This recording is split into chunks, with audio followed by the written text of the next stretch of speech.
Hey guys, what is going on? It is Alexander Williamson here with The Secret History Living in Your Aquarium. How's everybody doing? I know that today we got a late start to the stream rather than doing it at 4 o'clock. Just to be honest with you guys, I've been real sick and run down and having to take a lot of the medications I take and stuff. So between steroids and antihistamines and all that kind of stuff. It really does run me down. But I felt like tonight I'd have a recharge, a second wind, if you will. And so I wanted to go after Kenny and the boys were done, Ed and New Local Austin and Ryan. So thanks for coming over here after they wrapped up. It's good to see everybody in here. Who do we got in here tonight? It's going to be pretty laid back, guys. We might check on my new elosoma, check on some of the fry that are growing out right now. And then I have a test for you guys for something that I'm working on. So what I want to show you guys is we have a test that we're going to set up. And essentially, I've gone and gathered different botanicals. We've got a control in the fact that we've got catappa leaves. Also, we got some guava fruit leaves if we want to do that, but or rather jackfruit and guava. We've got both options. But I kind of want to see what a little amount of each of these will do. And so I'm literally going to put these into these cups, and we're going to let them sit for the course of the stream and check on them at the end with a piece of white paper behind it to see how much it steeps or whatnot. So yeah, how's everybody doing though? I hope you all are well. As you can see, I'm a bit puffy and swollen. My eyes are looking better today, that's for sure though. But I've got some blisters when I take my prednisone and autoimmune suppressing medications, methyltrexate, stuff like that. It makes my asthma bad. It makes my skin bad because of any sort of little thing like a wart or shingles or a cold sore, anything like that will pop up because my immune system is so weak that happens. And then the upside of it is then hopefully I don't have liver damage and swelling going on in my organs and in the connective tissues. So like my joints are all swollen. You guys might not be able to see it, but my knuckles are literally like purple. And that same with my wrist when I get fluids building up in there and everything. So just in case you're new and you didn't know and you're wondering why I look so tuckered out and messed up sometimes, a lot of people are like, oh, he's high or he's whatever. It's not that. And it's part of why I have to thank you guys all so very much for allowing me to do something like this pretty much full time. You know, I have to bring in a couple extra grand a month still because of my medical costs. Basically, a lot of my medications are something like $300 to $600 extra dollars a month in copays, and or if insurance isn't covering something, and then all that stuff. But because of all that, like a normal job 9 to 5, it just no longer, especially if it's physical, like, you know, carpentry or even it's like waiting tables, just wouldn't go well. And so being able to rest or lay down if I need to, and then like being able to do reading and making thumbnails for live streams or making scripts for videos or just doing research and filing it away, all of which hopefully, you know, I've been filing it away with hashtags and keywords and all that. So hopefully if I ever do put a book together about the history of the aquarium hobby, I would want it to be more than that though. I would want it to be something like the history and then with like annotated science or something like that, you know. So maybe eventually that'll happen. I don't know. We'll see. But I do want to say hi to everybody who's in here. Tonight's all about you guys, and I want to. We'll do this experiment. We'll check out my fish, but also just answer your questions. Like, I want to pay attention to the chat tonight. There's no like lecture prepared with notes or anything like that. So I just wanted to hang out with my friends because you guys truly are my friends. So yeah. Oh, holy smokes. We got a couple very, very nice super chats coming through. So Dennis Engel, are you related to Alexander Engelhart? Are you like half Engelhart? Like, just curious with the name. But Dennis, thank you so very much for the $50 super sticker. I didn't even know they made $50 super stickers. Thank you. I mean, truly, yeah, I can't express how helpful those things are. You know, I need to, it always feels so overwhelming, but I need to get a new computer eventually. The one I'm on now is great and all, but I do need to get a new computer. And then I also need, you know, I want to get some HD cameras for going under water when we go collecting and things like that. But, you know, we got mics, we got better lenses, we got a better phone, even though I wasn't intending on getting a phone immediately. You know, so I can put all this kind of stuff, it gets put to the channel. So thank you guys so much. Dennis, I really appreciate it. Also, man, we've got Kent AJDK in, is that Denmark or what, Danish? What is it? DKK Kroners. For good health and friends. Cheers. Thank you so much. Seriously, thank you. Means a lot. And holy smokes, I saw another one too. Fish streams, a super sticker, no comment in particular, of 1999. Thank you, guys. Really means a lot. Thank you. How's everybody else doing? Goose Not Maverick, Lady Rorschach, Boots and Cats and Boots and Cats and Boots and Cats. What's going on? What's up? Welcome. Aquarium Domain, hello. Coro, what's up?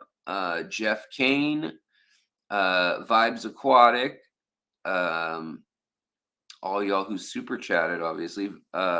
Sage, Lindsay, always good to see you. Craig, always good to see you. Ryan, what's going on, buddy? Sky Dancer, another Craig, the 186 Element, what's up? Jeff Kane, First Class Fish, what's going on? Who else snuck in here? Sharpies, what's going on? How are you doing, mate? Good to see you. Ryan up in Canada, what's going down? Amateur Aquatic Addiction, hey. Mountaintop Puffer Keeper, hello. Hello, hey, hi, ho. John Monroe, always good to see you as well. Danikin Kenny, what's up? Dumb Bud, hello. Nirvana Aquatics, Steve-O. Who else is in here? Holy cow. Do re mi fo sol fa la la ti do. That's not how it goes.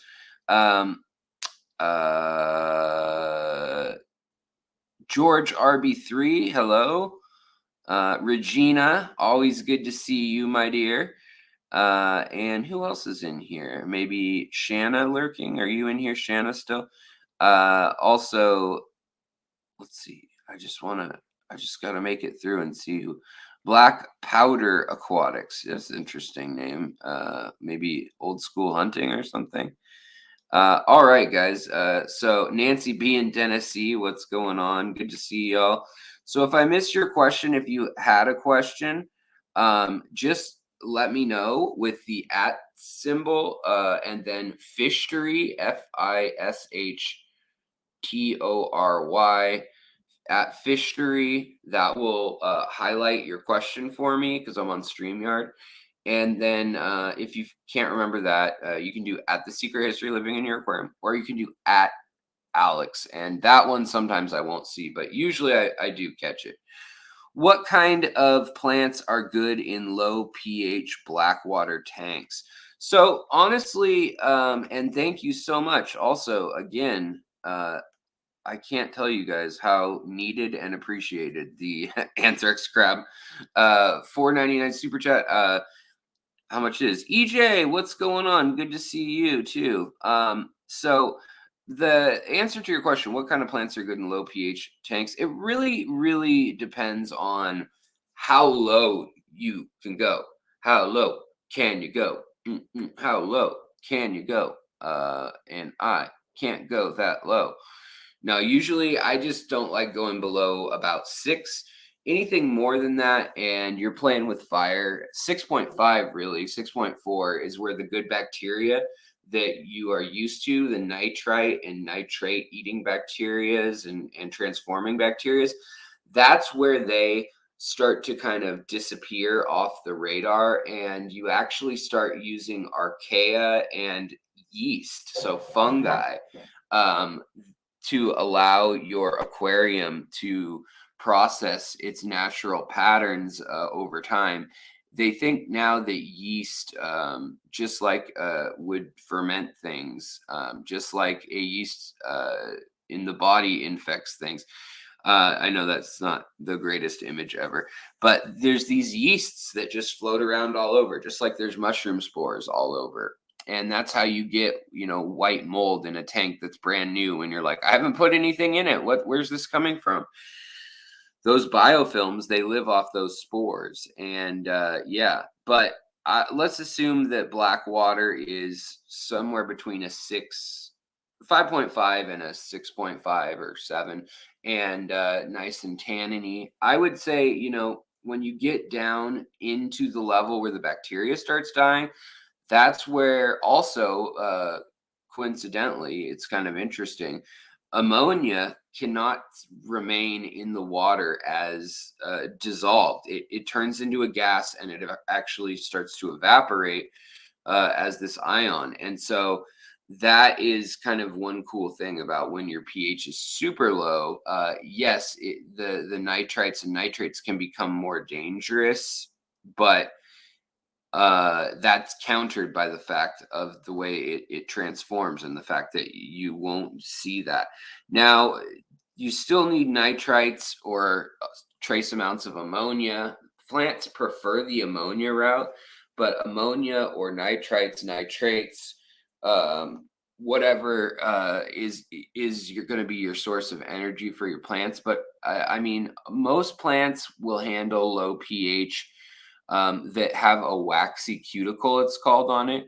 So whether that's Anubias or Java fern or Logonandras, a lot of Crips. If when you've seen them growing out of water, if they have like a very kind of leathery all the way over to a shiny pleather or vinyl feel to them, those leaves are pretty good at surviving, and especially for a time, like if it's for a few months, they go through seasons like that naturally. Now, crips and things like that, there's some of them that naturally live in flooded forests and are just okay with lower pH. A lot of those, though, the thing you have to remember is when you're doing black water is that you're not getting rid of all the minerals and things like that. You need to have a buffer of some sort so that that low pH actually, it will stay there and it won't bounce up and down like a yo-yo and go back up in alkalinity. So a little bit of GH and KH, and I'm talking like 4 to 10 GH and like 2 to 4 or 5 KH is all you need. But in a lot of those flooded forests, if you have the minerality, so if your TDS is high and the pH is relatively neutral because the water is falling onto alkaline substrate, like the sand is made out of limestone that's been ground up, or some sort of coral sand, like white sand, coral and seashell prominent, then you can actually get water that is very alkaline all the way down to neutral, or even acidic if it's also soaking with all those tannins from the rainforest. So in Thailand, Indonesia, Tennessee, Florida, you get places where you get these subtropical or temperate to subtropical, and then even in like Vietnam, Laos, you get totally tropical environments in these limestone caves and things, limestone aquifers, where the water takes on that minerality, and yet the pH is pretty low. Um, right on, Craig. Craig, you were saying that you had bred some whiptail cats and how to keep the babies alive and all that. You had asked a question if anybody knew about, any tricks or tips. I have never bred whiptails. I wanted my red lizards whiptails to spawn because they're a man-made variant as far as we know. We don't actually know where they came from officially in the hobby, which is interesting. Nobody's published anything anyways that I've seen. But you can breed them in captivity, and that's where most of the farms in Southeast Asia do that. And so I think the more we can do that, especially with like the farawallas and the twig catfish, the long ones, super cool. I'd love to see more of those in the hobby. One, bring the price down a little bit, but two, get your money if you're a breeder while you can. Um, so yeah. The other plants I was going to mention are like Valsinaria, some of the Matin Grossen, or rather the milfoils, as they're called in America, like a Eurasian milfoil and stuff like that. Some of those will grow in really, really hard water. Also, lilies and lotuses are another one that can grow in very, very silty water as well. So you have a couple options, but really wood and stone are going to be kind of your big features if you do a true black water. But that's why I like the lac water tanks, as I call them, lac with an L, because they have the look of a tannic stream, but you're not actually using tannins that are throwing off the pH. So let me get something real. Oh wait, I think I've got it right here. Oh, good. I was trying to get all this together before the stream, but we're going to do a test. And I already know there's no ammonia in the water here, but we're going to do a test strip test of just my tap water here, dechlorinated tap water, and see what it looks like to give us a starting point. And then we're going to throw all these leaves into those cups, and then we'll keep answering questions and also go look at some of the new fry and stuff in the other room. So as to be expected, no, let's see. I want to make sure you guys can see this okay. I think the light is messing it up being if it's too direct, it screws with it. So let's see here. All right. So we can see here that the GH, come on, the GH coming out of the tap is almost nothing. Maybe like 2. The KH, there's a little more than 0. It says it could be almost as green as 40, but I know from testing with reagent tests that it's actually closer to about 10 or less here usually.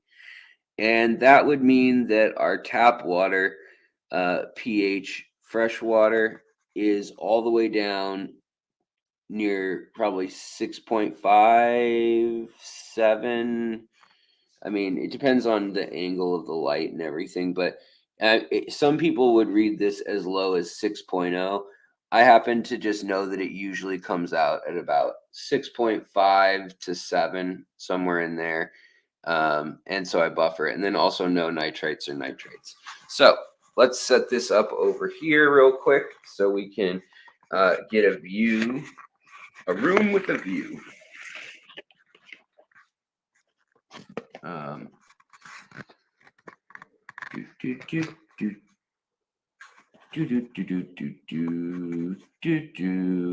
All right, guys. So the first thing we have are Catawba almond leaves. You guys know these. You love these. Everyone uses them. I'm trying to think of a set amount to weigh. So let me go get a scale real quick, and my wife's cooking scale, and we'll use like a set gram or 2 grams. We'll do it by weight. So one sec.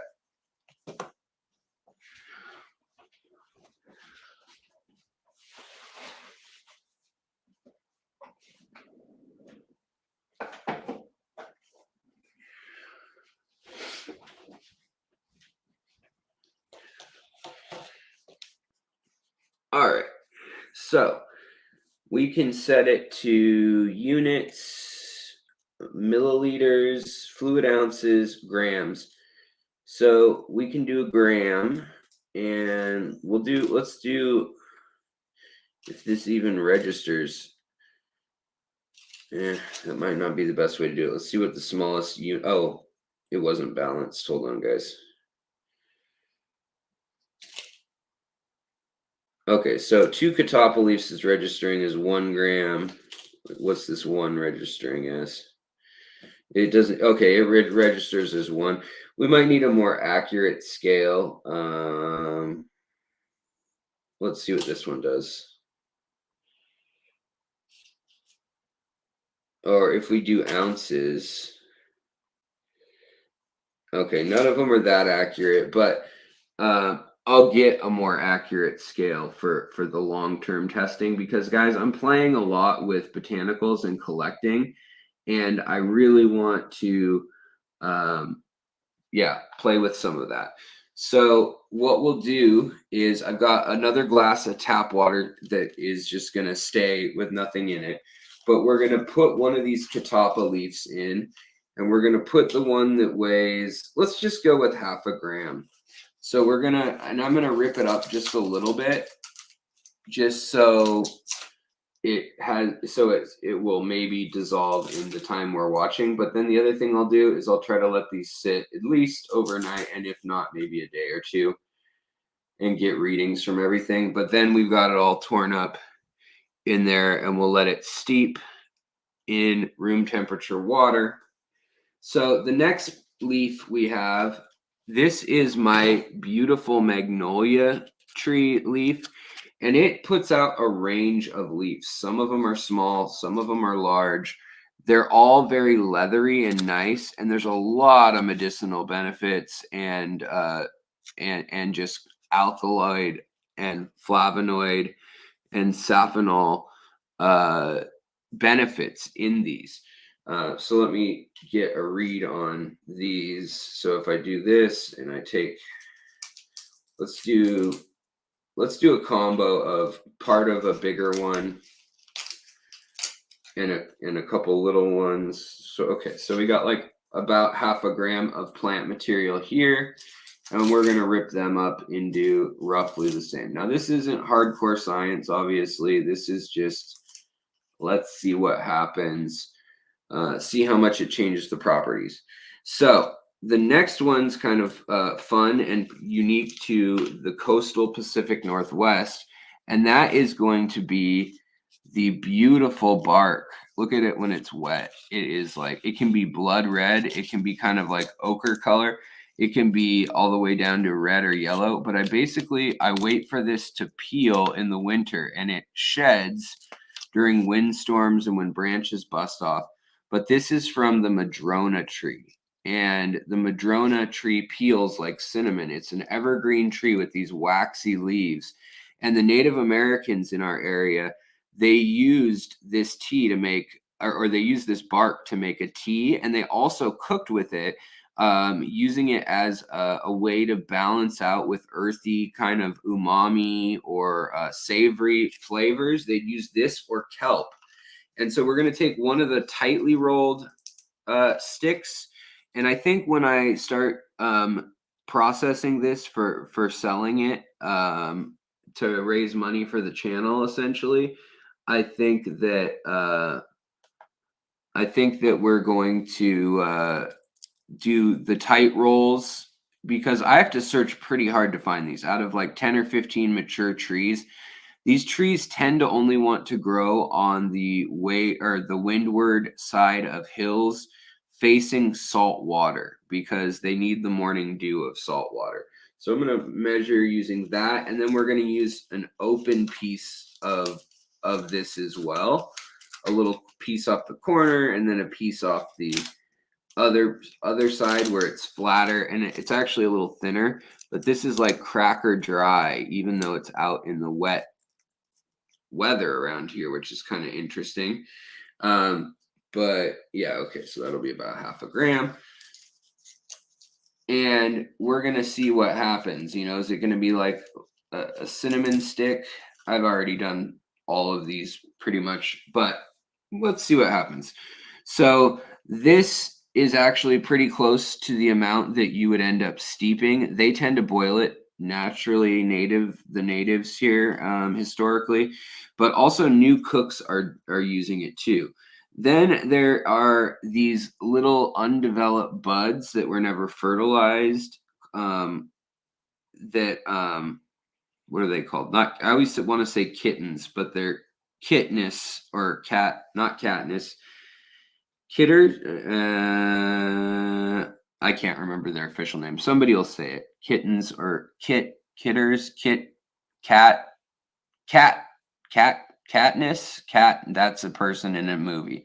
Anyways, they're these fuzzy little buds, and when you open them up, as long as you don't get a surprise with a spider, you get the inside is a real leathery, hard, sometimes it's cracker dry, like these ones that I've been dry aging. But the fuzziness is so much surface area for little creatures to live on in your aquarium. And so it's kind of an interesting one. And they open differently. I'm using all the ones that catkins, that's what they're called, catkins. Thank you, Feather Films and Sharpies, catkins. So also called pussy willows or yeah. So we're going to probably need more. They're pretty light. But the idea is that some of these things would be cool in your aquarium to also just make it look like a natural habitat of a stream, like a biotope. We were at 0.3 grams on the scale there. So, all right. So then the next one, this one I'm interested in. This is the weeping willow. And this one is actually native to Eurasia. It's native to Asia. Probably then was moved to Europe at some point, but it is a willow leaf, and it doesn't have as much of the chemicals that you can make aspirin with, as you guys might know, the acetylsalicylic acid. But it does still have a bunch of flavonoids and phenols, just less of the aspirin containing stuff. So it's another leaf that I think looks nice in the aquarium. It's these long leaves. And the way I'm sourcing stuff, basically, I'm trying to find them when they're dry after the wind has knocked off branches. And then I try to pick them after they've started to dry, but that way they still have most of their chemical load. And then I'm also looking for them where they're completely separate from human construction. Here's a little bit of fresher one, a younger one. They can be orange, they can be yellow, they can be brown. Most of them turn this kind of reddish brown, gray on one side, and then a range of colors on the other side. But these leaves are quite a bit lighter. But because of that, they make a great choice for if you want to use something that has a lot of surface area for your aquarium, and you're trying to do something for your shrimp, so for biofilm. So that's what's handy about these. Now, the next one, I'm really allergic to alder cones. Since I was a kid, I have been. But alder cones, these usually pack a punch. Now, there's been a lot of windstorms lately.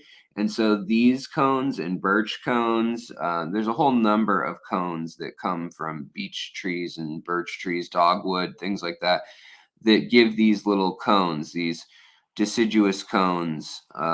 And they're great for surface area and for little critters living in there. We'll have to get a microscope and see what lives on all this stuff too in the future.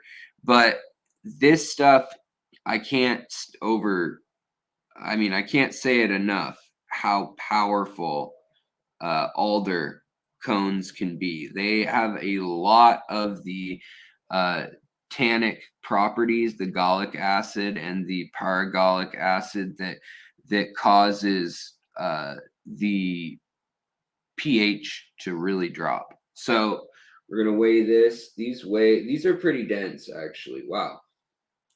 So okay. So we're gonna do a total of 5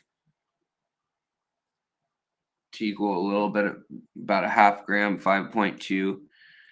And I'm going to break them up just in the interest of time. Now, I also try to get them before their seeds have come out, but some of them still have a few seeds in them because they are pine cones. So, each pine cone part is a seed.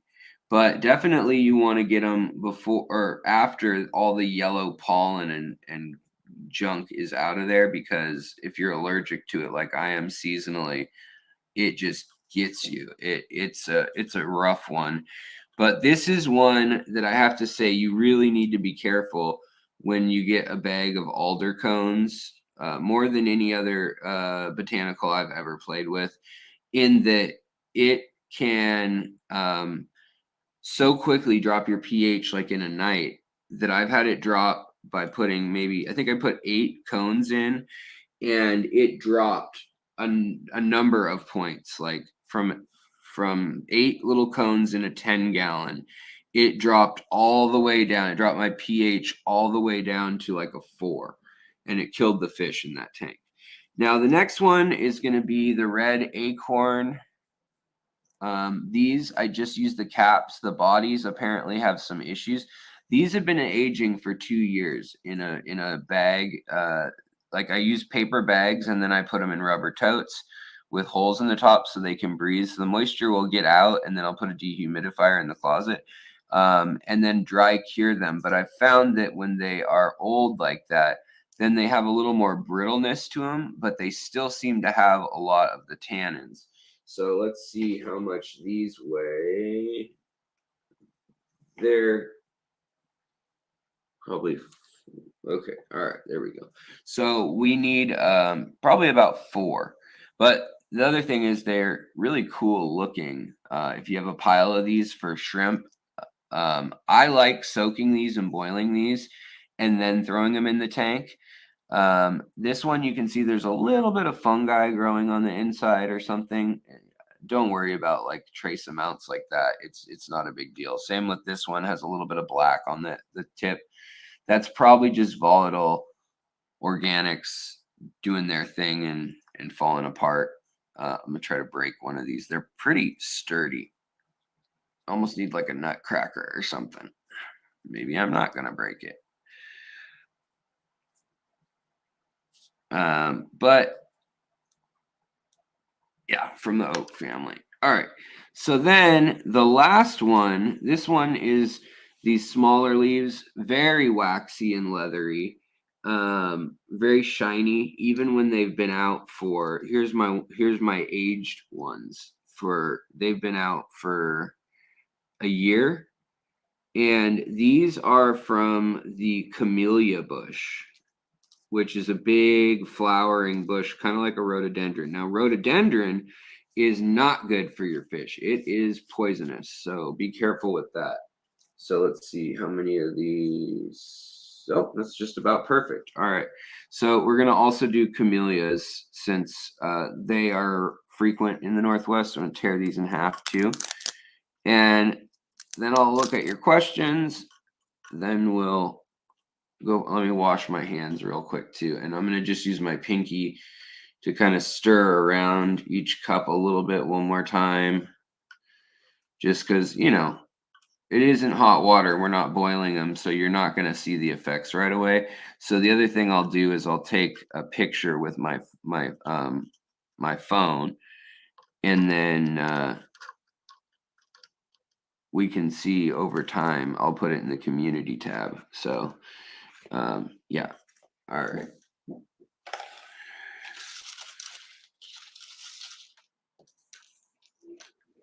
Wow.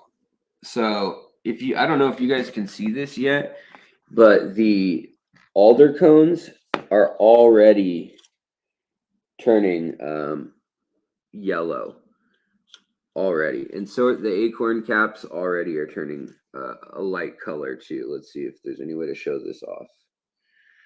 Versus here's a completely crystal clear cup. Here's two that are really getting darker already. We'll have to find a better way of putting paper up behind it in like a half hour or whatever.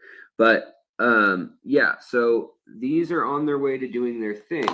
Now, as we're looking at these, can you guys actually make that out? I mean, to me, it's extremely clear that those two have color already in them. It doesn't seem too clear on camera though.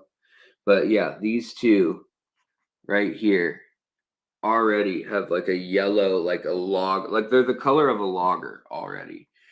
And so yeah, but what's interesting is to see what the pH is doing and what the chemicals are doing, because what I'm in search of is I want some that don't do anything.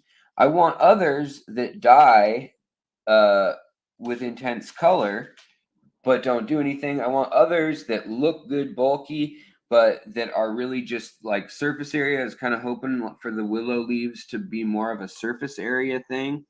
And then others like the alder cones, we know has antifungal, antibacterial properties. What's interesting, this one, the caps are actually also kind of fizzing up the water a little bit, which is interesting. I wonder what's causing that. Anyways, so back to me. Let me wash my hands real quick. I'm also going to take a picture of all this with my phone so that we can take a look on later. You guys will see better color too, but so we can take a look tomorrow, or you know, in the next week I'll do a video on it. But I'll look closely at these ones, these ones, these ones, and then from above. Oh, from above you can really see it. Okay, good. So, and you know what, guys, we're gonna do this is gonna be some Inception.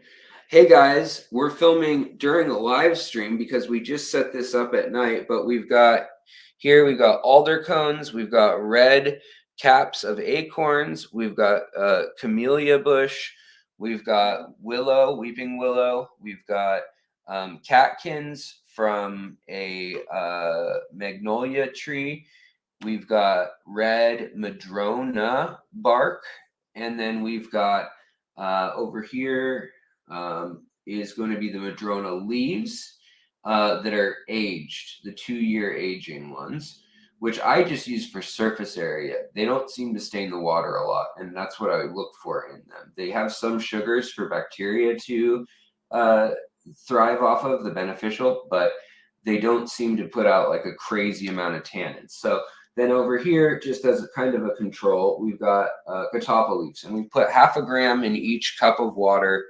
It's all tap water. All right, guys, let's get back to the live stream. And for this video, you guys will see what's going on later. But already within minutes, we've got champagne or lager coloring coming through, and this countertop's distracting, but we will get a white piece of paper for the end of this to see.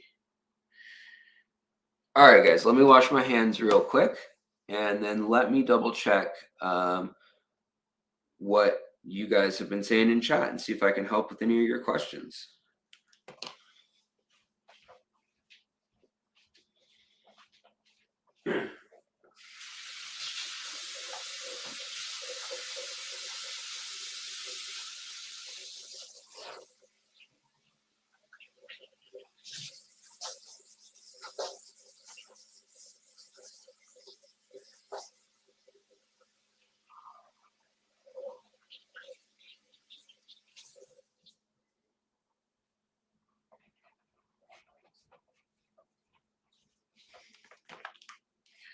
All right, guys. So the other thing I want to mention is that the the research I do on these tannins, the work I'm going into, the work I'm doing to try to vet what's in each one, other than research and trying it out, like all these things are things that I've thrown in the tank and I know are okay. I've never done it to the extreme. You know, I've never to the extreme rock a mic like a candle, light up your tank, make it look like tea, full of nothing rhymes with that.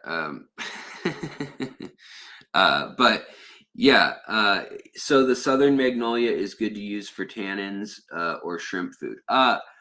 Fish streams, I've found that the southern magnolia is good for the actual the biofilms. It creates a lot of biofilm area on those leaves without actually causing the acidity to drop like crazy, like even less than say catappa leaves. Whereas alder cones, I've found them to drop the acidity heavily. Now you could buff yeah, it's from a red oak. Exactly, Goose on Maverick. You called those red acorn caps. I have a ton of those on my property. I guess it's time to get to collecting. So, you know, the other thing is these. Let's see if you guys can see it yet, because it's happening before my eyes. You guys can probably make this out. That is, these ones don't have any color to them yet. These ones already have like a yellow hue to them. The two cone cap and cone one. So certain things, I mean, one, there's a whole lot of surface area in a little pine cone, but two, you're also just kind of playing with a very strong tannin. It has a lot of tannins, just like oak gall or oak, definitely. I'm gonna try to look for some actual oak gall, the actual balls, and what I'll do is I'll probably sell small little containers, like paint containers, of like a gram or half a gram of ground oak gall that people can add powdered to their tank. But what I want to do is I want to put together a kit, essentially, probably all packed in paper so that it can be recycled. And then also, I think what I want to do is use my own woodcut as the packaging, like artwork, and press the woodcut onto like paper bags so they can breathe, just like when you pick mushrooms in the wild. But essentially, I've been doing some soul searching all the time since the channel started, and you know, I've had people ask like, "Hey, can you start selling your fish across the country?" And the answer is usually no. I don't want them. I don't want to get into that. I don't want to like have them dying, and I don't want to juggle all of the. I just don't have the time for it with how much I do research, how much I'm talking to you guys, answering comments, things like that. I don't I don't have time to do that. Instead of doing that, I'd rather do some freelance job or rest or spend time with my family, whatever it is. But yeah, so the compromise is, you know, I'm not super happy with the Teespring merch.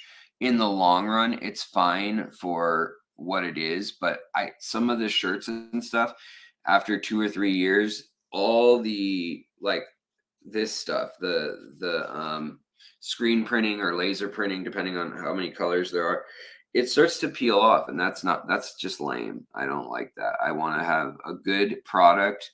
I want to have something that's not any fooey, you know. I don't want to promise anything that isn't true either.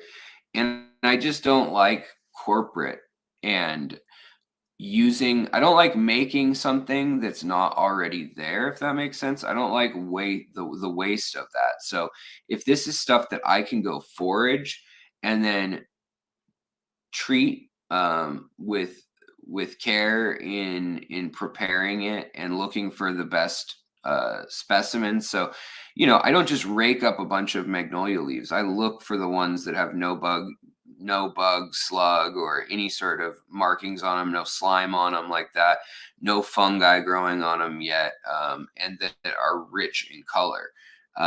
And that's because I use them. They're going to go into my tank. But, you know, I did it last year with the plans of at least maybe making 100 packages. And my thought is to do something in the small mailing box and just cram it in there in a little paper bag or envelope type thing, but have enough tannins to last a good while and make it be like 10 or 20 bucks. But have it so, one, if you want, you could ship in an envelope for dirt cheap for folks, because I know money's tight. And then also you can get an idea of what you could collect in your own area, hopefully from my videos. So this is really just if you want something curated by me and you want to support the cause. I think ultimately that's going to be the goal. But yeah, I'm not going to be trying to get into this big tannin business or anything like that. It's more going to be a way to support the channel where you also get something. So I hope that makes sense to you guys. Let's see here. Nathan Hovey, what's up? Hello.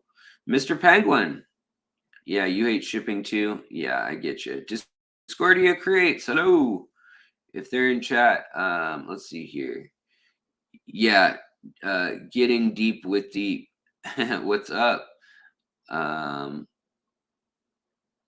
right, guys. Let's see here. JT, welcome. If anybody wants to get my attention and you're not getting it, do at Fishtery or at The Secret History Living in Your Aquarium. It'll highlight it for me. And in StreamYard, it doesn't give me all of your comments, which is extremely frustrating. It only does kind of like a top chat selection, but so be it. All right. Fanatical, what's up? Daniel White, what's going on? Good to see you guys. Surf City Cichlids, ayo. Loretta Jackson, ayo. Mark, how's it going? Welcome in. Debs Aqua Pets, hello. Hello. All right, guys. Let's see. Okay. So we're kind of starting anew now. Let's fire up the camera on the second camera. Oh yeah, Lady Rorschach. Yeah, you had a question about pygmy cories, and yeah, could you resend that for me, pretty please? It's lost. It's lost in the ether of time by now. Sorry. Question. I use oak leaves because there's a bunch around here. But what about acorn tops? Well, I'm using acorn tops myself. Now, I don't know if there is a point in which acorn tops become toxic to certain fish or shrimp. And that's kind of what I'm hoping to find out. You know, you start and you work your way up, up, up, up, up. And then who knows, maybe there's a shrimp from Taiwan that grew up with oak trees in the subtropics or some relative of thereof. And maybe there's another one that's deep in Borneo and there's nothing similar to an oak tree near it evolutionarily. And it can't handle some chemical phenol or flavonoid in there. And that's a very real possibility. But you just always, with tannins, add a little, see how it goes. Every batch can be different, just like a fungi or just like, oh man, that's the best corn on the cob I've had in years or whatever. Some is sweet. You can have the same exact kind, and if it was grown in super rich soil, you might have it full of minerals, full of different properties that are going to be different. So it's just something to remember. How do I combat existential dread?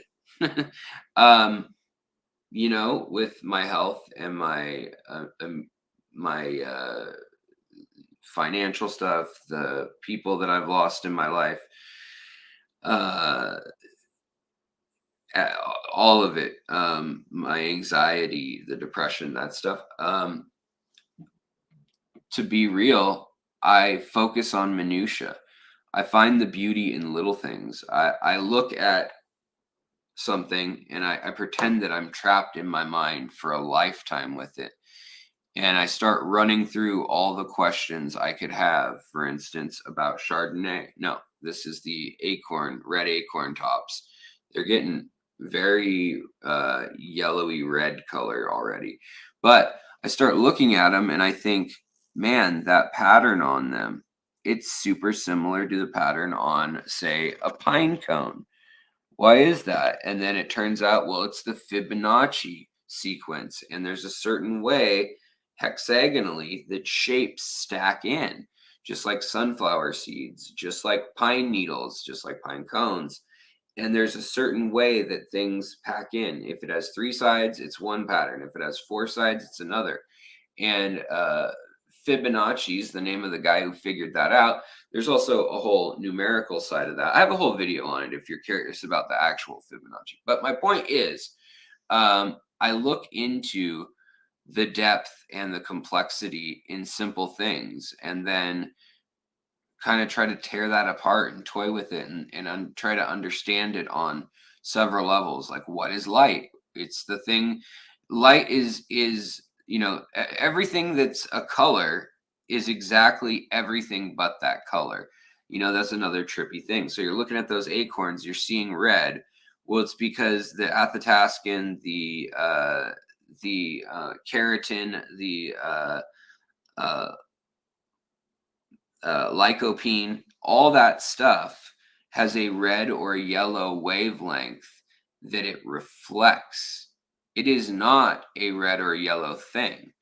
So in fact, the colors you are seeing in these are not present in this thing.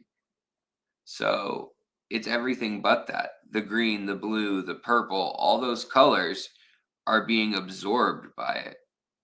Whereas only the reds and yellows and brown, well, makes up a brown, a little bit of green, I guess, is being reflected back to our eyes. So I love to take things apart like that and then think about how they overlap with other simple things. And it keeps me not worrying about the world ending or whatnot. I have a lot of, yes, thank you, First Class Fish. I have a lot of mindfulness meditations and things that, you're just up at night staring at the ceiling. We try to think of everything in the world that you can think of in your brain. You're just trying to overload it. And then all of a sudden, take a deep breath and you think of that as a color of, and a sound of the noisiest, most hectic, like scribbles on paper or whatever it is for you, car crash, like just a mess of action and material. And you just take a big old breath and you breathe that out, that chaos, that tangled mess. And then as you breathe back in,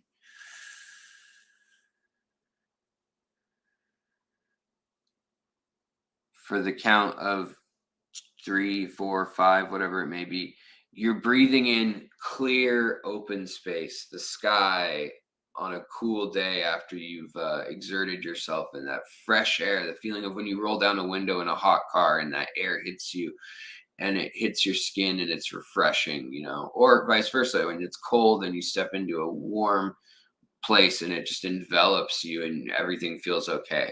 Those moments, I try to tie in thoughts and actual symbols and then these visceral experiences and tie those into meditations. And that, I think aquariums are absolutely fabulous for doing that. Absolutely perfect for doing that. So many little things to think about. That was the whole point of the channel, was to create you know, a channel of, if you were stuck in a fish tank, what are all the things you could talk about? Should I boil a few acorn tops just to be sure they're okay? I'm considering doing it as my newest tank. Is pretty tannic, but I have just an auto at the moment. When you boil tannins, generally, you're breaking some of them down. So you're destroying some of the tannins. And some people will boil them and they want the minerality and the rearranged proteins of those tannins. So just like in a wine that's getting fermented, that will change the tannins and things. Fermentation, cooking, aging, oxidation, heat, but chemical reaction, really. Those are the ways that you're going to change the tannic structure. And different things will obviously do different permutations of the same compounds form. And so you're still going to have the things like sugars and fats and certain proteins and things like that. But they're going to be free to bond later in new ways when you boil it, if they're still present. Now, if you just pour all the water off with the tannins, you're basically just reducing some of the tannins, and then you've restructured the leaf. But every time you boil it, the more you boil it, the longer you boil it, the more you're getting rid of potential chemicals, either be it good or bad. You're getting rid of those, and also any pathogens. So if you have any doubt about them, boil them. If you just want the look of them, then sure, boil them. If you're looking for, moreover, the chemical properties, the fact that for instance, willow also has another chemical that mimics estrogen when it is oxygenated and not heated, then that's a good example of where maybe you're trying to induce spawning, and maybe you're hoping that those synthetic hormone mimicking compounds kind of bring the males in the mood. And so there's all sorts of things like that that we just don't quite understand. And so it depends on what you want to do, but boiling them is not a bad idea if you just want them to look nice in the tank, if you just want the structural form of them and the texture for biofilms and things to grow on, because you'll still have a lot of the actual sustenance in there. All right, let me see here.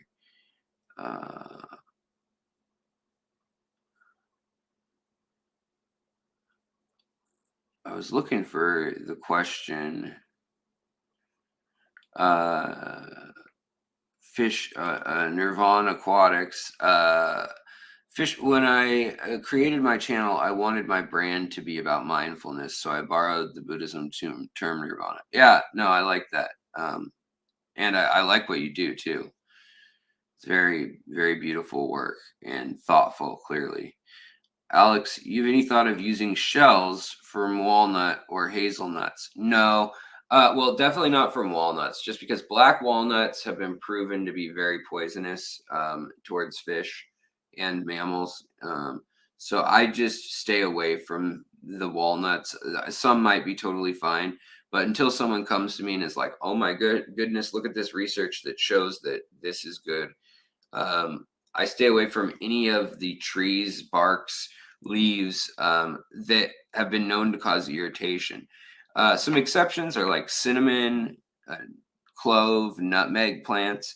Those ones, or garlic, have been known to cause, irritation in the eye, other things like that. But there's so much research out there that tells us that these things have more of a beneficial effect than any detrimental effect. Aquariums are perfect. I find myself lost just looking at the small intricacies of what's happening in my tank. Chad, I totally hear you.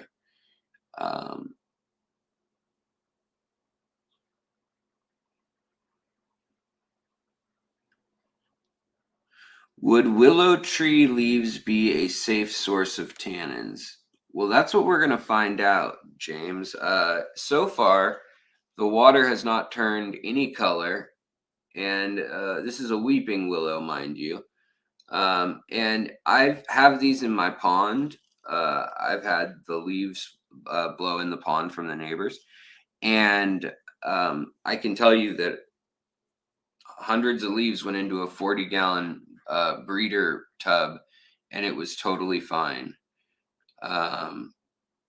I know magnolia leaves, like literally they're like one layer, or I should say one leaf, another leaf, another leaf, another leaf, another leaf, just layered in at the bottom of the tub now after 2 years almost of being out there. And it almost looks like leather when you pick up that bottom layer that started to decompose into one chunk.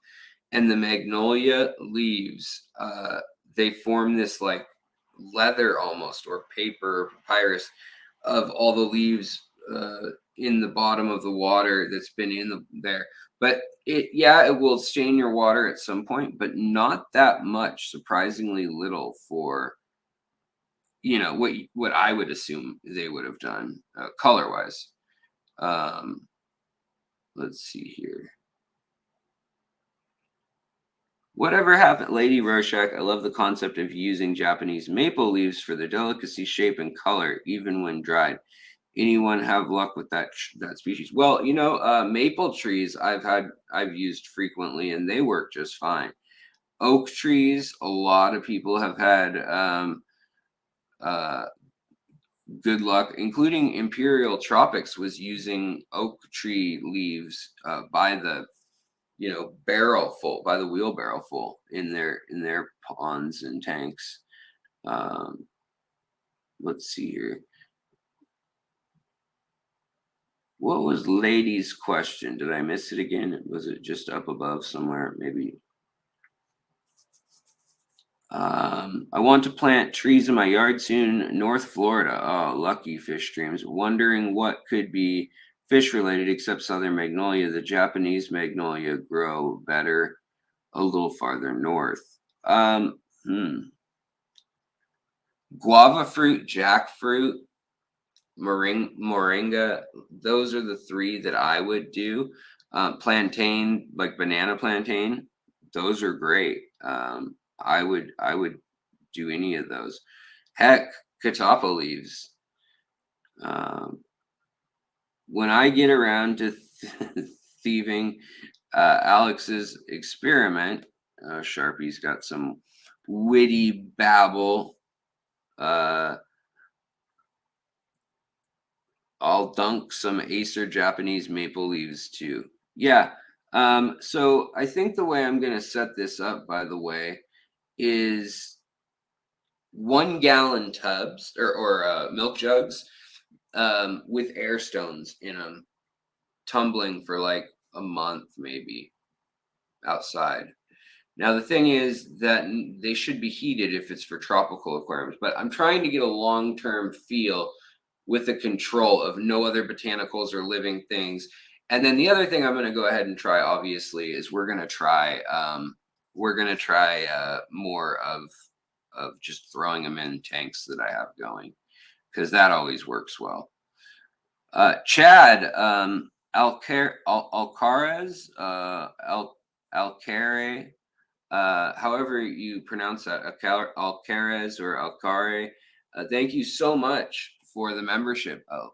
You guys, memberships are $1.99 if you want to support the channel in that way. It's just a good way for me to feel more secure in, all right, I'm going to do a deep dive that's an hour-long audio-based type thing, like I've been working on with all these tannin things that we're in the midst of. But it also gets you fishery when I do that. This last few weeks was a little different just because it's end of the year and I was processing the trends video, what to look out for, prices, economics, world issues. And I had, source-wise, I couldn't even post it on YouTube because I had over 180 sources between those two documents. And the number of characters limits you to 7, I want to say 6,000 or 7,000 characters, or maybe it's words, but I exceeded that easily. And so yeah, but I do keep a lot of that stuff and I share that, especially if it's anything interactive, interesting, more info that's readily available that's not just parroted, or if somebody has a question. Then on any of the fishery episodes, which are always audio based, so that you can listen to them in the car during water changes or whatever, all that you get early. I tend to release it eventually to everybody for free, or it's on the Aquatic Morning Show, but all of that you get when you join with the membership. And a lot of this, is stuff that in the community tab, we could start playing with this, or maybe in a Discord stream or channel, I guess, server, whatever they're called, shard. I don't know what it's called. Josh, what's going on? Good to see you. I can then share photos and video clips and things that may not make sense to share with everybody else. Because if they didn't see this live stream, they're like, what the heck is he talking about? Whereas with members, I'll throw anything in there in the community tab on YouTube. And even more so than with the Patreon. People who want to support with Patreon, that's absolutely fine as well. I mean, all of it is appreciated. PayPal, Venmo, any of it. But that one is more just, I want to support the cause and I want access to you comment wise. Like, I want to be able to ask for goldfish help at 2 in the morning. And, usually I'll try to help people. Whereas the 199 is kind of just, I like what you're up to. I want to see more of it. Let me help you keep doing it. All care S is good. Alcaris. Okay, Chad Alcaris. All right, awesome. Thank you. Lady R. Let's see here. Sorry, guys. I'm always squinting, reading the screen. It looks funny with the webcam. I feel like it looks like I'm looking at nothing, or like I'm just slowly sinking down. But I would love to try and collect rainwater for my tanks. Living in the Pacific Northwest, we usually don't have a shortage of rain. Best way to retrieve it and treat it for tank use. Yeah, so I would just do a rain barrel. If you can afford an IBC tote or one of those food grade barrels, 50-gallon, 100-gallon, whatever it is, 250. And then just have a spout or something coming off your gutter or your roof. And you can catch it that way. Now, if you want it to be very sterile and stuff, you can do filtration. You can do charcoal filtration. You can use a PVC pipe, and you can kind of funnel the roof overflows, or even you can make your own catchment, like a board, or you can have just one side of the house in a tarp, where the tarp is taut down to the barrel, and then at the top the tarp opens up like a hammock to the other places, and you've tied it at the eyelets, things like that. So you're just trying to catch rain. But you're going to get algae, you're going to get lichen, you're going to get little tardigrades and moss and maybe fish poop, whatever, who knows, in rainwater, mixed in with rainwater. So as great as it is, you still want to consider the potential of that. Now, like watering plants or something, then I wouldn't usually worry about it. But even if, like, I live in Seattle, so when I catch rainwater, I'm not worried about the plants, but I might be worried about drinking it personally or giving it to my cat or my dog or something, because of the potential for pathogens, and also just it becoming acidic, or it having some other issue. So it's probably not nearly as helpful as you may hope it was, but yeah. All right, so then we've got the other question, which is, do you plan to keep the pygmy sunfish as a permanent tank mates with the shrimp? I know they will eat some shrimplets. I'm debating about putting a pair in with my shrimp in a planted tank. I don't know yet. I have kept them quite a few times. Like over the years, I've kept a lot of them. Jimmy P, what's going on? Good to see you. I am doing all right. I have been run down this week. Lots of swollen, puffy face, uh, skin lesion stuff. But other than looking like a barrel full of drunk monkeys, mentally and emotionally, I'm feeling pretty good. Uh, oh, Dennis also asked Alex, are scuds okay to feed to my elosoma, or will they get into the hornwort and eat the eggs? So that's also a good question. So I would say with scuds, when you have very small fish like small killifish like rocket killifish, when you have least killifish, or you have um, chili rasboras, or even the elosoma like we're talking about, that the problem is when they get really big, certain species, and there's like a lot of species of these scuds. We're going to go look at some in just a moment, but the problem is that some of them, their exoskeleton is just pure chitin and carbon and a few other compounds, calcium and other stuff.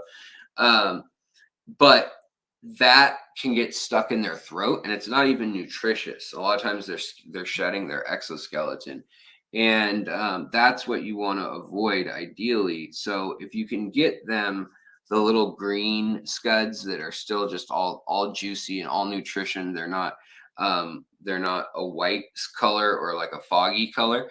The foggy color scuds, they can be red, they can be green, they can be all these different colors, but if they're like a foggy, creamy, off-white color, or not creamy but cloudy color, that means that they're going to lose their shell in the next few days or week, and they're probably not going to have as much nutrients pound for pound um, before that shed, versus right after they shed, man, they are just full of nutrition. And so that's why I use, um, you know, I do just allow them to hang out with shrimp, and just like they would in the wild, they're going to have access to all sorts of little crustaceans, little bugs. So I trust them that, once in a while something happens and they choke, or they get, some unhealthy thing happening, but I'm going to trust them for the most part, that in their own environment, they can decide whether that's a good or bad idea to eat that. And then just continue to provide them with quality, baby brine shrimp, or worms, or meses, or frozen blood worms, or whatever it may be.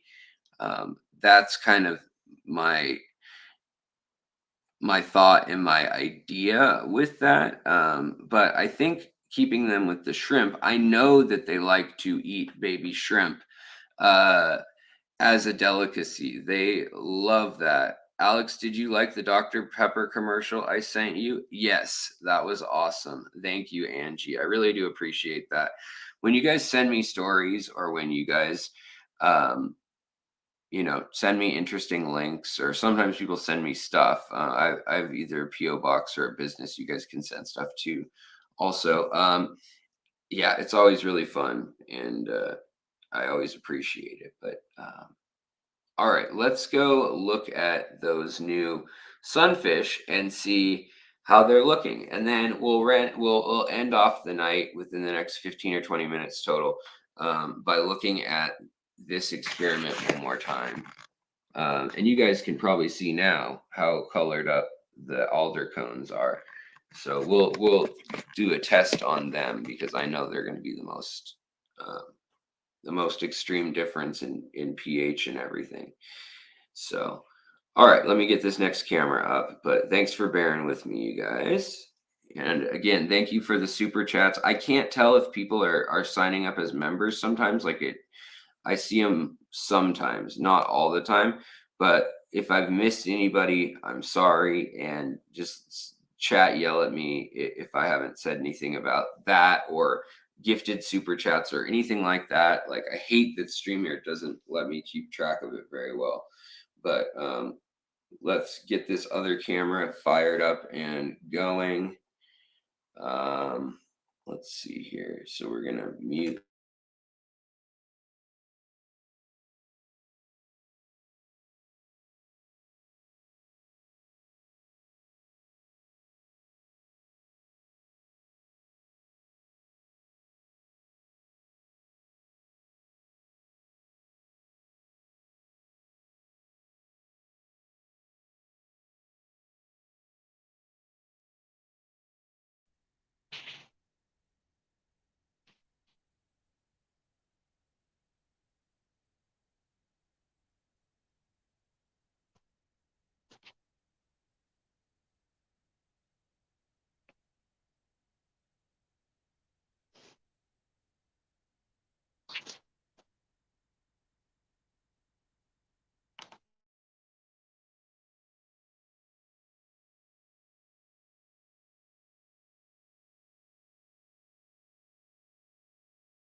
All right, can you guys hear me okay and everything? There might be an echo for a moment, but check this out. How yellow the alder and red acorn is. Everything else, pretty minimal. Even the almond leaves, pretty minimal. All right. So, don't look at my crazy mess on the floor here. The other thing I wanted to show you guys real quick is, oh, don't fall apart on me now. This is my Aponigeton crispus, and it didn't self-pollinate as well this time, but there are seeds here. And ooh, are they starting to fall off on their own? I'll have to be careful. But some of the flowers didn't pollinate, but I do have a few seeds from it, from the purple. So yeah, we'll let it keep going for a few more days before I'm gonna harvest that and actually get these sunflower seed size starts for another purple plant going. Now, another great plant, and I've even considered getting a hold of some. I get offers just because of my YouTube channel and things. I get offers from people saying, "Hey, do you want to buy wholesale, this, that, or the other?" And usually I just ignore it all, and that's the end of it. But I was actually kind of considering doing a few of the botanicals that are out there, because they're not going to die in shipping. It's not going to be a crazy loss if there's a rip off of some sort. And a few of the places I know are trustworthy just because I know other people get stuff through those guys in Indonesia and whatnot.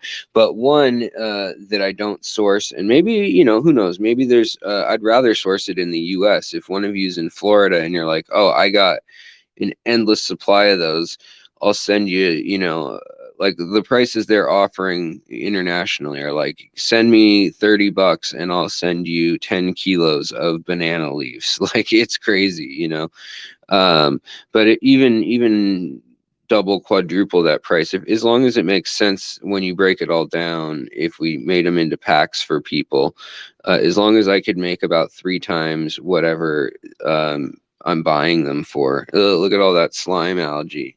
Ew. Even that I put into my potted plants, though. And then my wife gets mad. But it's all nutrients. But yeah, this stuff right here, this coconut, you can see the shrimp have been hanging out there. There's all their little poopies on it. The other thing in this tank that I've never seen it get so bad before, look at this. This is all bladderwort. So this all has those little balls on it, and it's eating microorganisms, and it's just covering everything in this tank, unlike I've ever seen before. It really does worry me. Hey, this rocket killy's all faded out. Why are you all faded out, brother? But yeah, it worries me because that's eating all the little micronutrients that I was hoping the killifish would be able to spawn with, and that the shrimp are eating. This is a catappa leaf that's like a few months old in here, and you can see these hold up pretty darn well, and you can also see the shimmer of algae on it, and all that good stuff that the shrimp eat, and they just hang out and eat that. Now that can make tannins in the water. So this is a lack water tank, like the joke I made, but this is, where the tannins aren't strong enough to stain much of anything. And yet they're present, they have a slight effect, and then the actual surface area is what's being put to use. So here again, you see algae's growing on it, but no color or anything's coming from these either banana or coconut leaves. I think this one is a coconut leaf. But the shrimp will graze on them and beneficial bacteria will grow on it. So they're a good source of that. Contact 2452. Hello, just got my first tank set up and setting smooth. Looking to add new neon tetras. Would the babies be okay? Probably not. I mean, neon tetras tend to eat shrimp, but not voraciously. It depends on how small your baby shrimp are. So here, for example, we have my shrimp tank. This is a 2.5 gallon, no heater, no filter, no air, nothing. It's just an established lotus pod was placed in here and a bunch of botanicals and some plants. And you can see they've been eating away at my that's a madrona or a magnolia leaf that they're eating right there. Another magnolia leaf right there. And they're eating away at it, doing their thing. And then up here, can we see them at all? There are little baby fish in here too. Let's see if I can scare them over from the top of the water across the way.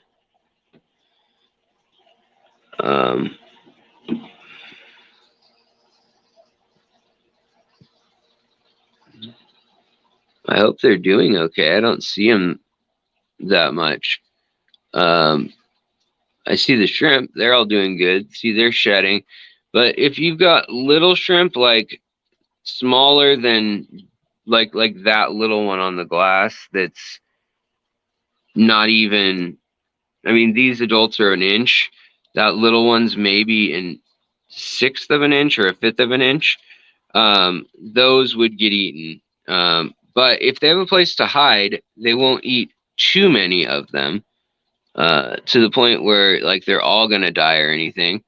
Now in here we've got Daphnia and okay, there we go. Now you can see. Hold on, let me move him with my finger.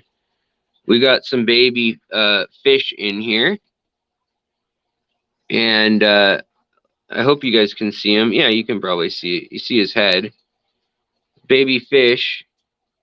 And these I moved recently from my Lake Inlay or Myanmar tank into here. And I think what they're going to end up being is little sunset gouramis, little thick-lipped gouramis. But they need all those little, see that little dot that's swimming around? That is, oh, we got shrimp mating too.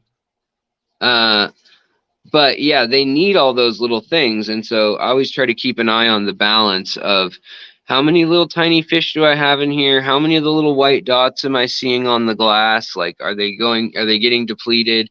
And then I'll stir up the moss and stuff and I'll try to see like, all right, I still see a good amount of those little baby fish and the little white dots on the glass.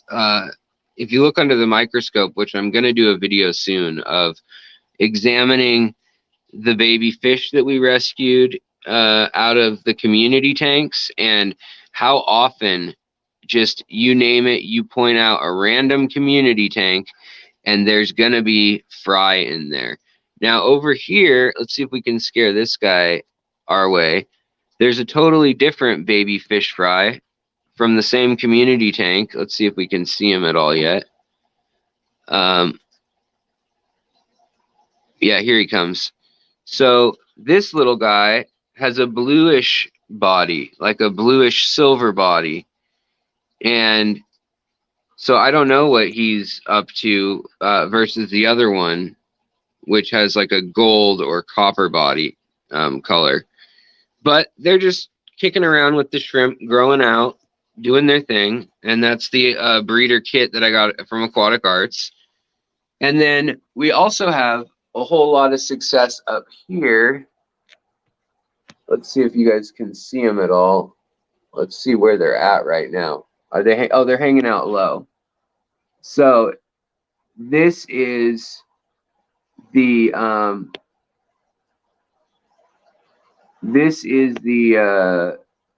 let me try to get better camera on this.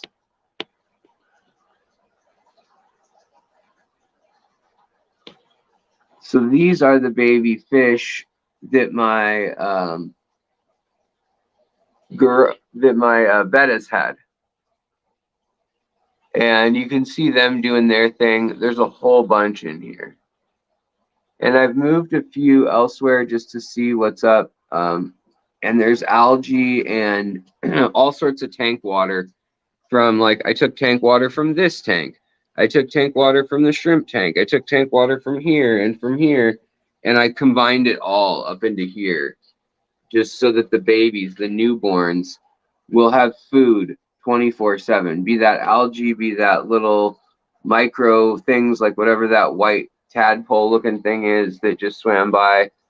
And these fish are growing pretty good at a pretty good clip from that. Now over here we have more fish, and these are the rainbow fish.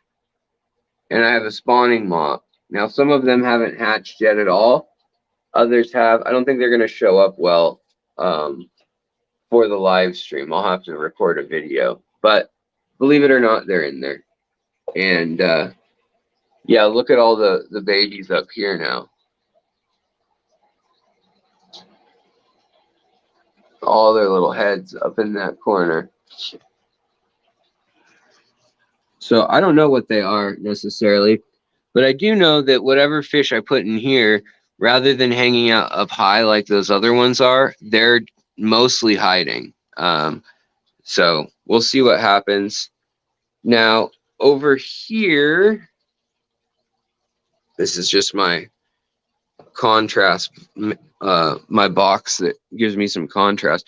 In here, this is where I've been rescuing the babies from, and I'm making a video. I've already filmed the rescue process, but basically at night after we feed, we've been finding the babies of, there's a female, and where is the male? Male's usually over here somewhere. Last few days, yeah, he's over here. And they've been making really nice nests. And in some of these nests, I've literally just had to feel with my finger to see if there's eggs. Because every few days, there'll be little tiny eggs in there. And they've been hatching in this tank. And he's been guarding them, which is interesting. But I've been wanting to make sure there's food in here for them. And he's seemingly guarding even the little tiniest tiny babies that are way smaller than those 2-week-old betta fry that I just showed you guys. So there's probably no way they're going to show up on a live stream. But I've been seeing like 3, 4, 5 in a corner at night. And what I'll do is I'll feed out in the middle of the tank. And then while that's going on, I'll take a strong LED light and I'll shine it literally like in the water down on them. In fact, and this tank right now, the water's getting a little low, but I mean, look how healthy and happy everyone's looking now that I've been home for a few weeks compared to all the traveling I've done. The Rhamnocentris ornatus are just flared up, beautiful colors with the red and all that. You know, what's interesting is that all of the, look at this one, even has lipstick on him. His mouth is even red. The one that's in the center of the rock, kind of in, there's a leaf in front of his mouth now. Watch when he comes forward. This one has a little bit too, but they've got red on their mouth like lipstick, meaning they're probably laying a bunch of eggs. Also, the Chopradanios, all of these Chopras that are so beautifully colored, the wild ones I got from Jason, they are doing great. The non-wild ones, they're starting to lose their eyes. There's something genetically wrong with them. And then there's the gold ring Danios that are a wild-caught tin winnie on the Thai and Myanmar border, which is quite the feat right now. I'm kind of surprised they caught them. And then also these CPDs that I've been breeding. This would probably be the 8th generation, I want to say, of this line that I've had now. And I've been trying to diversify it, but look at the colors on the fins and the dots. So I've actually got 3 rows of dots on the fins now. Whereas others, you don't see that as much. Like some of these other ones don't have that. He's like the head male, the big time. And then there's some, that's a female. Actually, those are both females with him right now. But in any case, so yeah, this tank's doing well. These guys look just stunning. There's a little bit of algae on stuff in here just because of how much this light cooks the heck out of everything. But the rare plants are doing good. The immersed growth's doing good. Obviously, the gouramis, it's mimicking their wild habitat. I haven't been running CO2 in here, though. I don't know if that's a good or a bad thing or whatever, but it's a thing. So what I've been doing to find the babies in here is I've literally just been looking tediously in the corners, and I look for the glare of their eye. And once you see it, you're like, oh, there they are, and you get them, and then you can put them wherever works for you. But this is how I like to breed fish. It's not an effective way to breed a whole bunch of fish that you're going to have and take to the fish store, but it is super effective for being able to keep a community tank, breed enough that you have some to bring, sell, trade, whatever here and there, and replenish the aging nanofish. Because nanofish honestly don't live more than 2 or 3 years a lot of times. So it's nice to have some new ones every few months. But that's been going on. I literally only have 2 nearite snails going in here right now, and these guys just made a mess out of their tank. They always do, these haplochromis, and this is mama of the group. She may have babies in her mouth soon. We'll see. And then her babies have grown up quite a bit. But yeah, so everybody in here is doing good, even though it's a little dirty over here. But what I was going to say is, even though, yes, it's very dirty, I put a bunch of moss in so that they'd have something else where the babies could hide, and also just some more vegetation. And I had so much moss in these tanks that it just made sense. Then let's see if we can see them at all. The big old, and I had forgotten how big they got.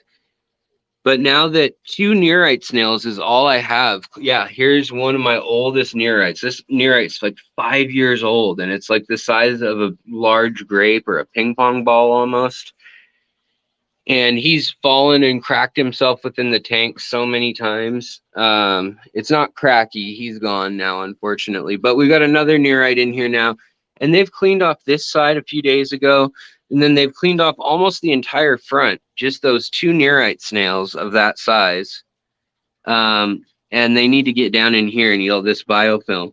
But you can see the little chisel marks that they leave on the glass. Hold on. Can we focus on it? Can we get a focus? See the little chisel marks of their teeth? They're like little trails. Yeah, there we go. Yeah, there's some interesting patterns up here. It looks like a woodcut.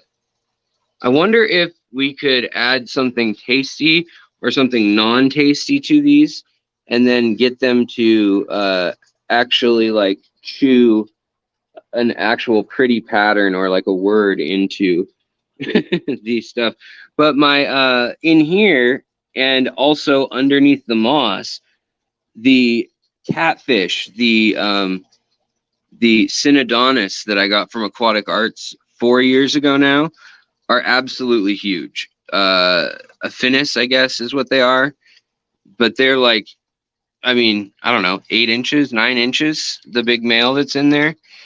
And way bigger than these fish. And there's like 3 of them, but I never see them. They just hide all day, even though this guy's probably 6 inches now. So all that's going on.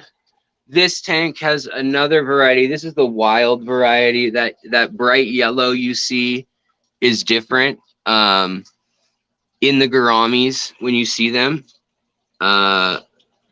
Sorry guys, if you if any chats came in or anything recently. I've not seen anything, but it's just because of how annoying this phone is. So sorry guys. But the other thing, my Lucanusi or Lucanusi, they're doing good. They're in here with the wild style. These are the true lake inlay gouramis, whereas the other ones are the domestic. They've been meddled with. And then in here we've got my bell-bottom guppies doing their thing, but then we also have some blue dream shrimp doing their thing underneath all that Sawasser tank. This is a real hard tank. And then we've got these guys, the humpback lamia from Peplin and Roxanne. And then there's also a couple least killifish in with them that look super familiar. I mean, look super similar. And then up here, this is a scud tank. And basically, I just keep this going for scuds so that I can then, I'll take the turkey baster and I'll carefully select, you know, scuds that look green to my eye. And then I'll put them in tanks like this tank here, like where this Stiphodon, who's going on 3 years old, where he is all colored up and pretty. Also, all the thread fins in here are looking really good. They were laying a lot of eggs for me, which is good. The Pseudomagil luminatus been really active for me also.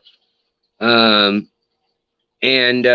also the these guys have sure grown a lot since October when I got them. Some are smaller than others, but there's still 5 out of the 6. This guy is the one who decided to beat up on his wife, and now he's all alone and he's losing weight. And I really want to get him another female just for his own sake, because he's just losing weight precipitously. Also, I forgot to mention the Epistos, I think, but they got moved. My last pair of Epistos that I didn't give away or that are in here, they're in with the Samfong Rasboras. I know it's from a different continent. Also, there are a few gourami in here too. Some of the rainbow, ninja, whatever you want to call them. And this tank has way too many Malaysian trumpet snails. So I got to figure out why. Like, it's not getting a lot of food. It just is getting a lot of snails. And then all these, I've got more of the Tinwini Danios and the Samfong Rasboras there. And then over here, we've got our shrimp and we've got the beautiful Elastomas. Do we have any up front? Yeah, we got one up front. Look at that. Come on, focus. Now that looks like an Everglade eye with all the dots and blotches. It doesn't look like a Gilbert eye. But there are some, like that one right back up there. I don't know if you guys can make it out. That has this one has bold stripes that show up really well. So they're in here doing their thing with the Caridina shrimp. What's interesting is the shrimp all molted last night. All 5 or 6 that are left of Grant's Caridinas in here molted.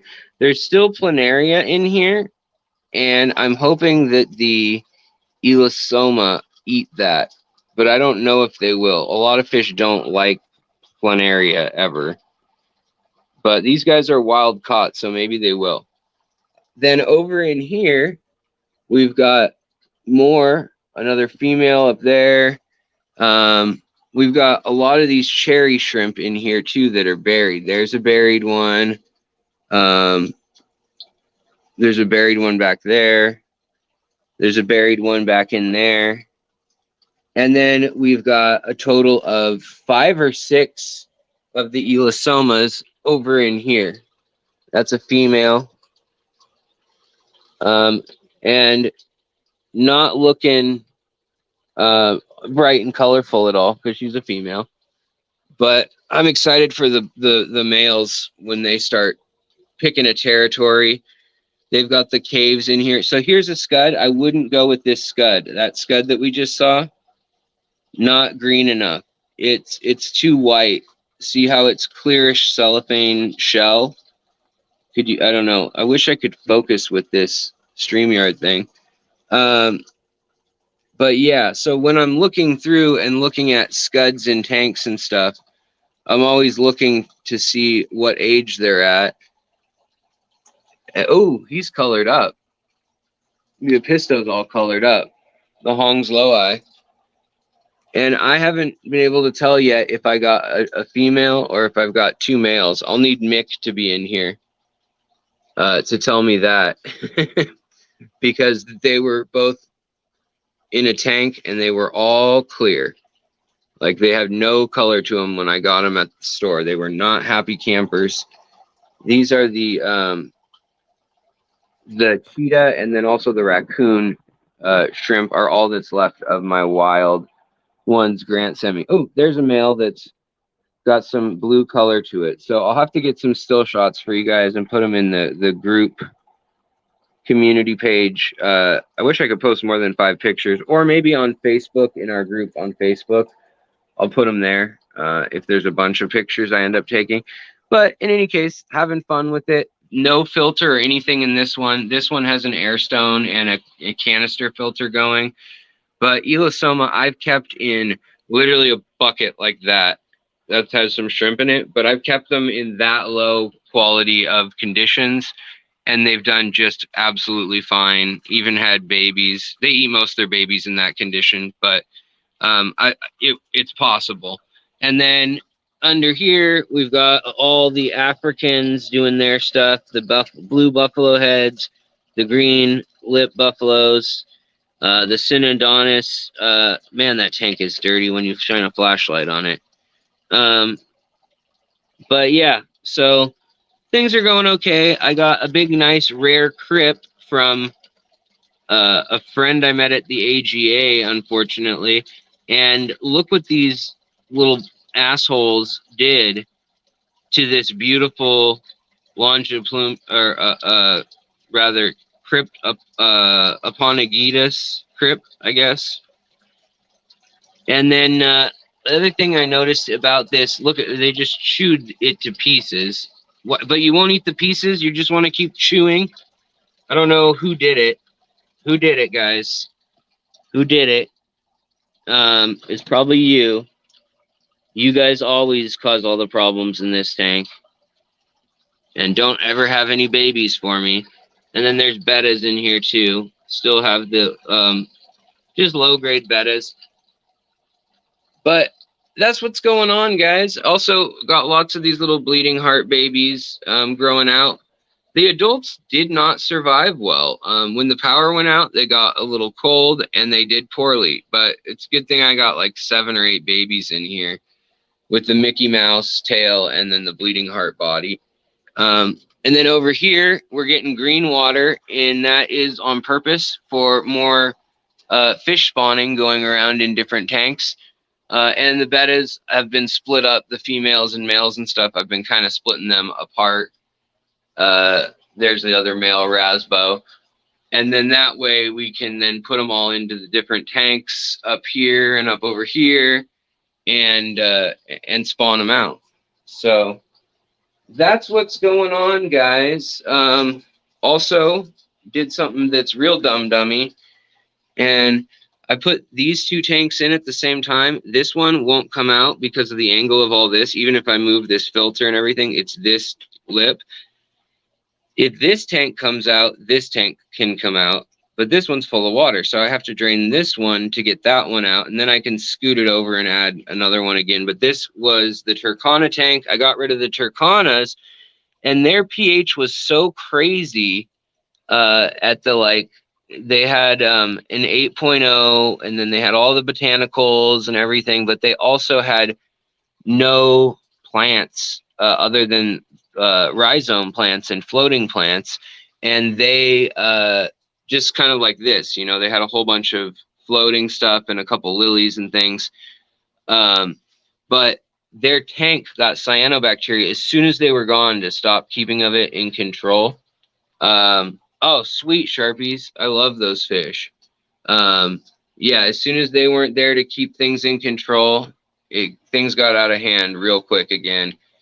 And I just drained the tank just to not even have to deal with it. But now I want to put something else in there, probably a grow out, a 20 long grow out, just for the long run. Again, another, stop that, the stupid strobe mode. But in here is nothing you can even see with your eye. It looks like a dead tank, but I put algae in here every 2 or 3 days from my other tanks.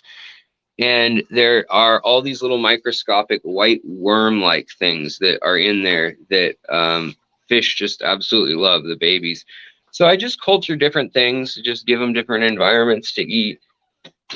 And that's what I've been playing with, guys. So we're going to wrap it up now, but I want to show you guys. Look how yellow this is turned. I mean, it's Chardonnay. If we take, let's get something white to hold up against it.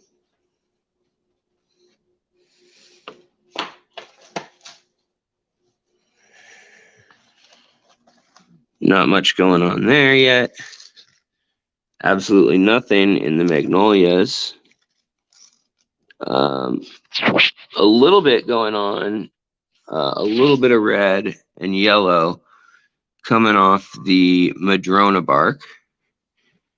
The catkins from the magnolia, nothing, which is fine. I don't think they really do turn any color, honestly. And the willow, it's a little bit brown water, like slightly tan. This is super yellow, to the point where, yeah, very yellow. And so are the red acorns or red oak caps. Only 4 of them. And that's not boiling it. That's steeping it for what, an hour, guys? This one, no color. This is the I want to say camas, but that's not the word. You guys know. Camellia bush. Anyways, so that's what's going on, guys. I guess we'll line these up for shots later, and I'm going to do all the tests on them later too. But the thing that I saved, which I'm sure glad I did now, is this reagent, this purple reagent that I made out of the lettuce. So we can actually let's play with this right now. What the heck, guys? I think my wife went to bed. So let's take this lid off. This is just to prevent oxidization and any sort of fermentation or whatnot going on in here.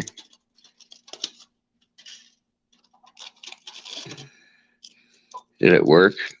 Does this just smell like cabbage so far, or did we make like a skunk bomb of some sort? Nope, still smells just like fruits and veggies. All right, so we're going to get a turkey baster, and we're going to get a separate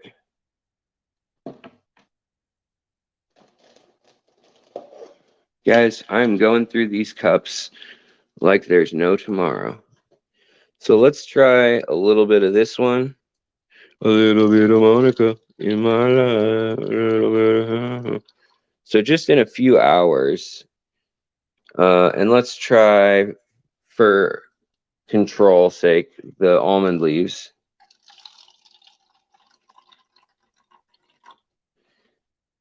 Which one do you guys want to do as the third one? We can do one more. Yeah, I got one more clear cup. And I'll need to buy my wife more, because these are the ones that are also decompostable. So if I let them sit here for like 5 days, they'll melt. But which one do you guys want to see? I'm leaning towards either the red Madrona or the red Acorn to see if that color is actually going to be as strong as the alder color.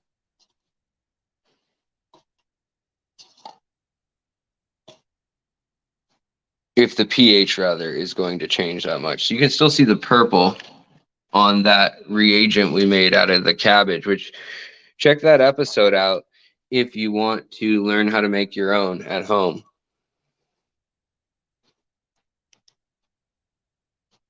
All right, let's use the red cap.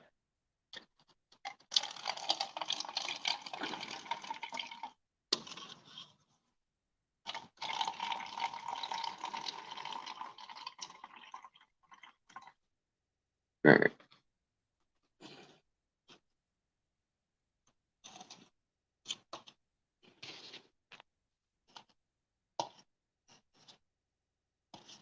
All right, so this is alder over here.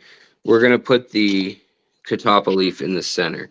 But again, to see from above, I'd say the red acorns actually are the reddest or yellowest just in an hour. But I'm guessing the pH has dropped the most in this one. I don't know if we'll be able to tell, but let's find out how our home pH test fluid is working. All right, so we're going to take a little bit of this, put a couple drops in there.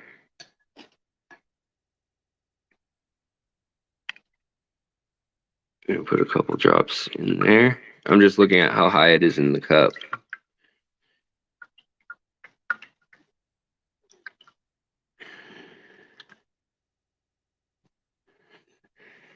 All right, let's see here. Okay, so let's stir this up a little bit.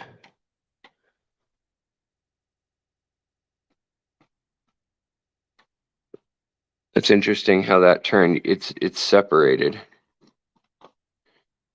but there are some clear results going on here. The catappa has barely done anything. That's purple. That's what's going on there. I know it's going to be hard to see, but let's get you guys my, I'll pull it up for you guys. And just so you can see the difference, this one's reddish. This one has kind of a pink color to it, like yellowy pink almost. That's very purple.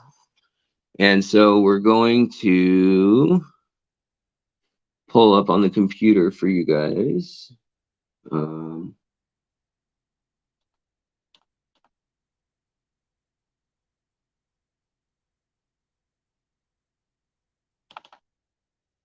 All right, so I know it's not perfect, but what we expect is that if it's red, it's very, very acidic. If it's a true purple, then it's going to be a 6 or 7. A little bluish makes it a 7. If it is 8, it will start to turn bluish. And I know none of this is calibrated right to your screen. Let's see if we can get it. Man, my screen looks dirty too. This is closer to what I'm seeing with my eye. Okay. So we're down in the like red and orange and pink colors are like in the 3 or 4 range. Soft pink to red is like a 5.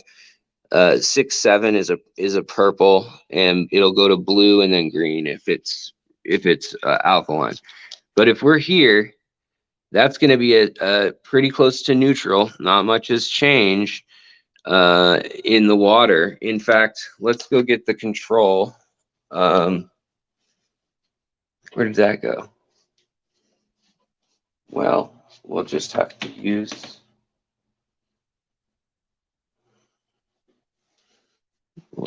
We'll just have to use the. Where did I put it? Let's see. Oh, all right. Never mind. We got a glass. So let's see what the control looks like. And this one is, oh, this has way different amount of water in it. So we got to pour off some water. We're going to ignore this test for now, just to get the water down to the same level. All right, so got it down to the word plastic. And we're going to take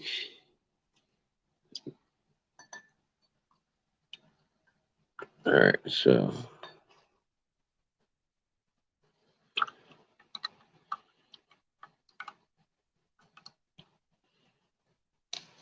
all right, so here's our control.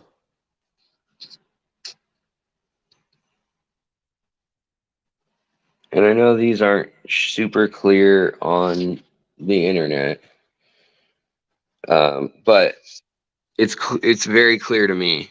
So this is a reddish, peachy pink, and this is the one that was the alder cones. This one, the one that's even darker, that's the red acorn or red oak. That's this one here, and it's maybe a little less purple, a little more red, but it's right in this range. Whereas the 7 is pretty much the Catawba. So this is very acidic from those alder cones already. So that's exactly what I was expecting to happen.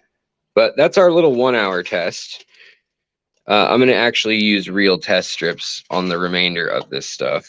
But I just wanted to play with the homemade $1, it's a month and a half old now, reagent that we made out of half a head of cabbage and a little bit of time and ingenuity, and that was about it, man. I mean, it was pretty easy. And yeah, the purple, this stuff in the jar is just, it's either a red onion. Oh, I thought we still had a red onion over here. Or it's purple cabbage. And we just boiled it for like 2, or simmered it actually for 2. There's a whole video on it. So check it out if you want to see how we made it. And then we played with different stones and different alkalines and acids. So guys, that's been tonight's show.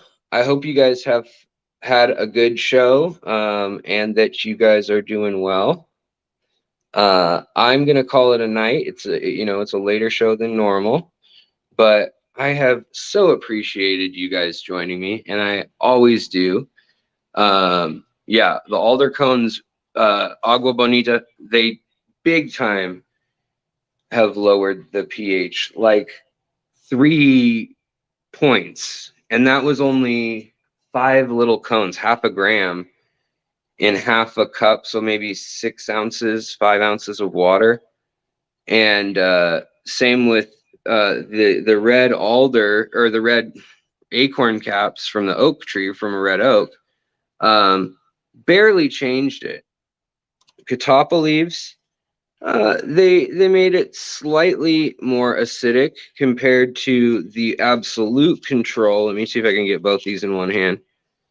The absolute control, if you guys can't tell, the one here, this one is still a little darker purple. But I mean, it's hard to tell. They're both pretty neutral. And I think that's why, another reason why Catawba leaves have been so popular, is because they provide a lot of surface area and nutritional and all sorts of medicinal benefits, but they don't actually, what the heck? Oh, looks like my teeth had black on them. I know what it is. It's because I ate an Oreo and now my mouth's all dry. I ate an Oreo when I was filming in the other room. This is why I look like a degenerate. Anyway, well, that's one of the many reasons. But guys, I'm going to call it a night, and I hope you have a wonderful weekend. And hit that like button if you haven't already. If you haven't thought about signing up as a member, watching this in the replay or whatever, feel free. Come aboard our Facebook site. it's a new year. We're going to be doing lots of new things, and you know, whatever I have the budget to do is what my limit is going to be. You know, sky's the limit. I'm just going to go full out this year, trying all sorts of crazy stuff, going as many places as possible, and making as many messes as possible. So hopefully my wife does not kill me. Joking. All right, guys, have a good night, and I will talk to you later.